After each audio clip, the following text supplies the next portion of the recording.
बेटे ਜਿਹੜੀ है ना, my question is why dinitrogen is less reactive than phosphorus, ਜਾਂ why dinitrogen is used to create inert atmospheres।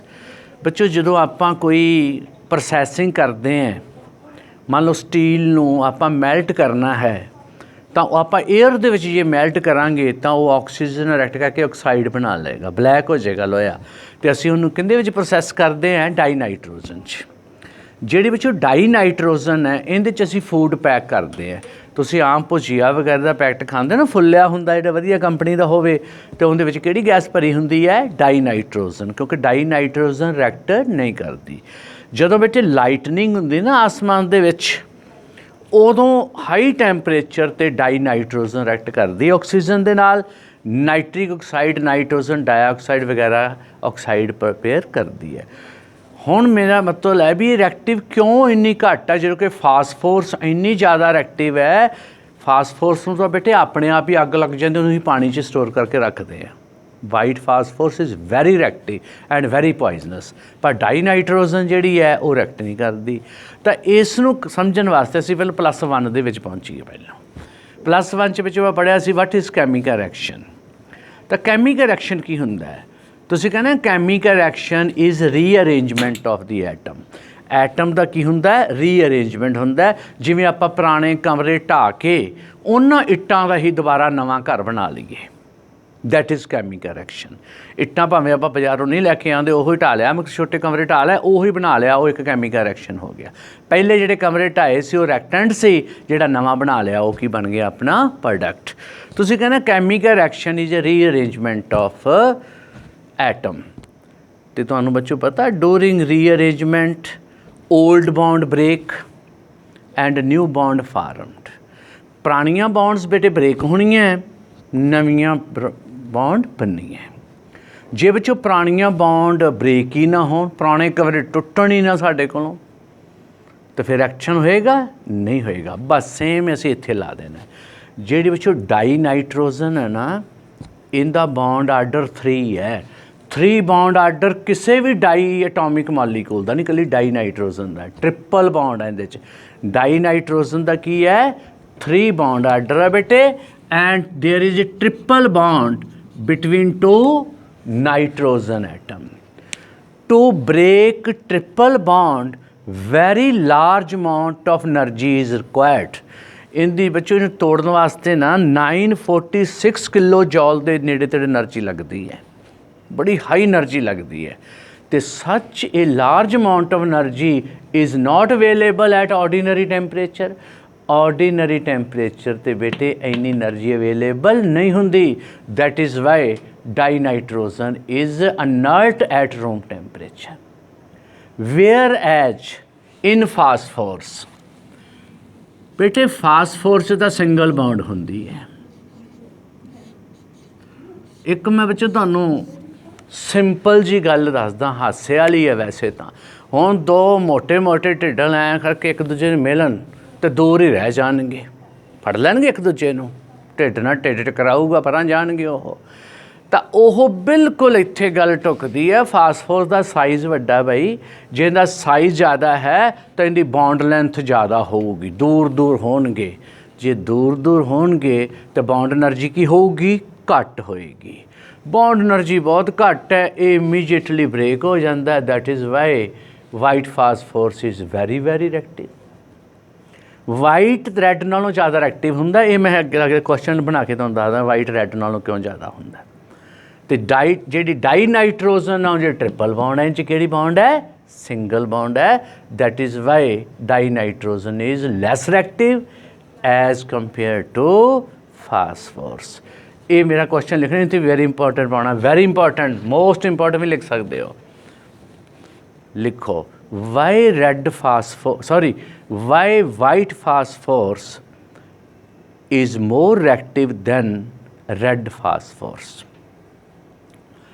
ਜਿਹੜੀ ਬੱਚੋ ਵਾਈਟ ਫਾਸਫੋਰਸ ਹੈ ਉਹ ਰੈੱਡ ਫਾਸਫੋਰਸ ਨਾਲੋਂ ਜ਼ਿਆਦਾ ਰਿਐਕਟਿਵ ਕਿਉਂ ਹੁੰਦੀ ਹੈ? ਜੇ ਬੇਟੇ ਮੈਂ ਨਾ ਇੱਥੇ ਕਮਰੇ ਦੇ ਵਿੱਚ ਵਾਈਟ ਫਾਸਫੋਰਸ ਰੱਖਦਿਆਂ ਇਹਨੂੰ ਆਪਣੇ ਆਪ ਹੀ ਇਹਨੇ ਮੱਚਣ ਲੱਗ ਪੈਣਾ। 30 डिग्री तक इग्निशन टैंपरेचर रहिंदा लगभग, तो फास्फोरस पेंटाऑक्साइड इन्हें बना देना, इन्हें नेरे च जगना है, इनू कहते फास्फोरेसेंस, इनू कहते हैं। तो हुण मेरा क्वेश्चन है भी वाइट फास्फोरस तो जगदी है पर रैड क्यों नहीं जगदी? फास्फोरस वाइट क्यों ज़्यादा एक्टिव है? बेटे एक बड़ा ही इंटरस्टिंग क्वेश्चन है। जे मेरे कोले कोई चेयर होवे ते चेयर दियां जिहड़ियां उहदियां लैग हुंदियां वो परपेंडिकुलर हुंदियां ते मैं कहां भी इहदी मैं शक्ल विगाड़ दियां ते ट्रायंगल बना दियां ते मैं जदों उहनूं नप्पूंगा जोर कर नाल ते उहदे विच की आ जाऊगी? स्ट्रेन आ जाएगी। की आ जाएगी? स्ट्रेन। जदों बच्चों स्ट्रेन आ गई वो टुट जूगा। तो जे मैं दूजे पासे खिंचण लग पां फिर भी स्ट्रेन आ जूगी, फिर भी टुट जूगा। आपां बेटे अपनियां लत्तां नूं खोली जाने तो जे तिलकण होवे तो ज़्यादा खुल जान तो की हो? लत्त टुट जू। की आ गया उहदे च? स्ट्रेन आ गया। बेटे फंडा बड़ा इंटरस्टिंग है पर बड़ा ही ज़्यादा यूजफुल है केमिस्ट्री दी रीजनिंग वास्ते। ईवन ऑर्गैनिक केमिस्ट्री रीजनिंग भी असीं इहदे नाल एक्सप्लेन करते हैं। इनू असीं बेयर स्ट्रेन थ्योरी कहने हैं।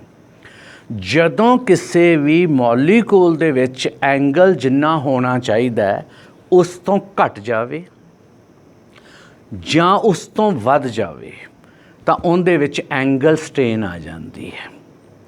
जिहड़ा बेटे वाइट फास्फोरस है इहदी जिहड़ी स्ट्रक्चर है वो टैट्राहेड्रल हुंदी है और तुहानू बेटे पता है टैट्राहेड्रल जिहड़ा एंगल हुंदा है वो 109 डिग्री एंड 28 मिनट हुंदा है। ते वाइट फास्फोर च बेटे एंगल सारा कितना है? 60। बस तुहाडा आंसर भी इवें घुमना पेपर दे विच। तुसीं कहना भी जिहड़ा वाइट फास्फोरस है इहदी ज्योमैट्री जिहड़ी है वो टैट्राहेड्रल है। इहदा जिहड़ा बॉन्ड एंगल है इट शुड बी दा मतलब होना चाहिए, it should be 109 degree and 28 minute. But actually in white phosphorus bond angle is 60. Therefore, there is lot of angle strain in the molecule of white phosphorus. Hence, it is highly unstable and more reactive. इसे करके बच्चों ये unstable भी हुंदा है ते मोर reactive भी हुंदा है। जेड़ा बेटे रेड फास्फोरस है, रैड फास्फोरस की जिहड़ी स्ट्रक्चर है ना वो पॉलीमेरिक है। उनदे च एंगल 60 का नहीं है, गाया ही जुड़े जाना उन्हें। तुसीं कहना है red phosphorus have polymeric structure and there is no angle strain. इहदे विच एंगल स्ट्रेन नहीं हुंदी। Hence it is more stable and less reactive. ये ज़्यादा स्टेबल हुंदा है और less reactive हुंदा है। बेटे ये भी क्वेश्चन बहुत ही इम्पोर्टेंट सीगा। हुण क्वेश्चन है बेटे बड़ा सिंपल है, प्रिपरेशन ऑफ डाईनाइट्रोजन। बेटे तुहानू पता होना चाहिए, बड़े सियाने हो तुसीं। नाइट्रोजन जिहड़ी है ना किन्नी को इंपॉर्टेंट है पहले मैं तुहानू दस दियां। जिहड़े अपने प्रोटीन हुंदे आ नाइट्रोजन दे बने हुंदे आ ते जिहड़ा फार्मर है उनका मोस्टली पैसा नाइट्रोजन खरीदण ते लग जाता है। यूरिया DAP जिन्नियां भी फर्टिलाइज़र है सारियां नाइट्रोजन रिच हुंदियां। जिहड़ा प्लांट्स हुंदे आ इनदा जिहड़ा ग्रीन पार्ट है chlorophyll is a complex of magnesium with nitrogen. Nitrogen is very important element. बेटे जो यूरिया की फैक्ट्री तुहानू जाण दा मौका मिले बठिंडे NFL च तो उन्होंने तुसीं पुछना जाके भी तुसीं नाइट्रोजन कित्थों लैंदे हो, तो बेटे तुहानू ये पता है 78% नाइट्रोजन अपने हवा दे विच हुंदी है और आपां की करते हैं हवा नू ना ठंडा कर देने हैं। Below 77.2 degree Celsius. जदों बेटे असी 77.2 जिहड़ी डिग्री सैल्सीयस ते नाइट्रोजन लिक्विड बन जाती है। कित्थे लिक्विड बनती है? 77.2 कैलविन ते, सैल्सीयस नहीं कह देना, 77.2 ते ये लिक्विड बन जाती है। तो बाकी जिहड़ी हैगी है उन्होंने असी सैपरेट कर लेने एयर तो, मतलब इनू असी डिस्टिलेशन के नाल, इनू कहते फ्रैक्शनल डिस्टिलेशन नाल एयर तो भी असी डाईनाइट्रोजन लार्ज स्केल तो लै लेने। जिमें ऑक्सीजन जाके 90 कैलविन ते लिक्विड बनती है। तो बेटे एक तो असी इनू एयर तो लैने डाईनाइट्रोजन, तो एक बेटे इनू असी लैबोरेटरी च प्रपेयर कर लेने। तुसी लैबोरेटरी प्रपेरेशन लिखो, पॉइंट बना के लिखाऊंगा। लिखो number 1, we can prepare dinitrogen in the laboratory by heating solution of ammonium chloride and sodium nitrite। आ बेटे अमोनियम क्लोराइड है, आ सोडियम नाइट्राइट है। इनू बेटे जो आप हीट करते हैं ना, पहले तो अमोनीयम नाइट्राइट बन जाता है, नाल सोडियम क्लोराइड बन जाता, ये नालों नाल ही डीकंपोज हो जाता है अमोनीयम नाइट्राइट। जदों बेटे डीकंपोज हो गया, ये N2 दे दिंदा है, नाल वाटर दे दिंदा है। इहदे नाल असीं डाईनाइट्रोजन बड़े आराम नाल लैब दे विच बना सकते हैं। Next, we can prepare dinitrogen by heating sodium azide or barium azide। बेटे तुहानूं इत्थे मैं बड़ी इंटरस्टिंग जी चीज़ दसदा, थोड़ा जिहा ध्यान नाल समझना है। सोडियम अजाइड ते बेरियम अजाइड, तुसीं बच्चों अजकल देखिआ ना जिहड़ियां नवीआं गड्डियां आ रहीआं उन्हां विच एयर बैग हुंदे है। जदों कोई एक्सीडेंट हुंदा है, एयर बैग चेरा खुल जाता है। कदे सोचा होना भी किवें खुल गया, की बनया? एक्चुअली एयर बैग दे विच सोडियम अजाइड हुंदा है, फास्फोरिक एसिड दे नाल सोडियम अजाइड। जदों एक्सीडेंट हुंदा उन्हूं थोड़ी जी हीट मिलती है सेंसर तो लार्ज अमाउंट दे विच डाईनाइट्रोजन गैस प्रोड्यूस कर दिंदा इमीजिएटली, तो एयर बैग खुल जाते हैं। एयर बैग जिहड़े हुंदे आ कारां च, किहड़ा कंपाउंड पाउणे असीं? Sodium azide. और आ रिएक्शन हुंदा, बोर्ड तो देख के लिखो।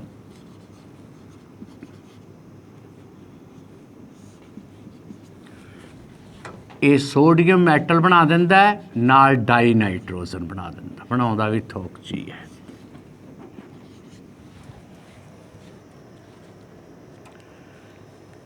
Dinitrogen can be prepared even from barium azide। Barium azide भी यूज़ हो जाता है air bag they which.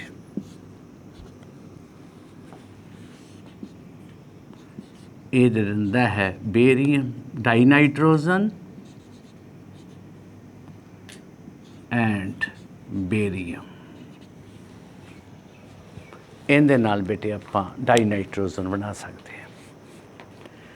And next reaction which is very very important, even तुहानूं पेपर 'च रिएक्शन एवें भी आ जाता, कंप्लीट दी फॉलोइंग जिहड़े मैं होर रिएक्शन लिख रहा, फ्रॉम अमोनीयम डाइक्रोमेट। कहते तो बेटे फ्रॉम अमोनीयम डाइक्रोमेट लिखो। When ammonium dichromate is heated it decompose. एक ही हो जाता है decompose and give dinitrogen gas. Reaction भी याद रखना है, तो पेपर च मिल सकता है। ये बेटे फार्मूला है अमोनीयम डाइक्रोमेट का। जदों आपां नूं इनू हीट करता तो इन्हें बेटे डाई नाइट्रोजन दे देनी है, नाल चुप करके क्रोमियम ऑक्साइड बना देना है, तो वाटर तो बच्चों बनना ही बनना है, आ रिएक्शन होना है।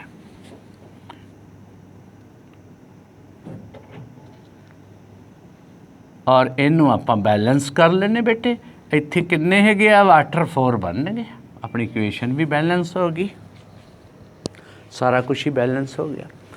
बेटे एक गल होर याद रखो, जेड़ा एमोनीयम डाइक्रोमेट है अपने को मान लो लैब च नहीं हैगा, तो आपां इनू भी लैब च तैयार करके फिर नाइट्रोजन बना सकते हैं।